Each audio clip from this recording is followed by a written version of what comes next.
Une minute, une actu, des perspectives.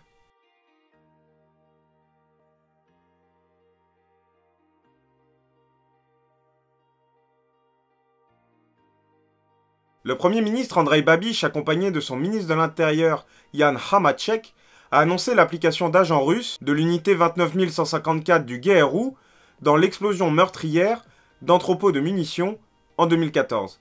Selon les révélations, les armes détruites avaient pour destination l'Ukraine via l'intermédiaire d'un trafiquant d'armes bulgare. Le Premier ministre tchèque et son gouvernement ont toutefois été critiqués pour leur réaction jugée trop modérée, et certaines rumeurs prétendent que les autorités tchèques savaient depuis un certain temps les tenants et les aboutissants de cette affaire. Suite à ces révélations, Prague a annoncé l'expulsion de 18 diplomates russes, tandis que Moscou expulsait 20 diplomates tchèques quelques heures plus tard et parlait de provocation. Prague a ensuite demandé la solidarité de ses alliés au sein de l'Union européenne et de l'OTAN. Cette annonce intervient alors que le contexte géopolitique entre la Russie et les Occidentaux est de plus en plus tendu ces derniers mois.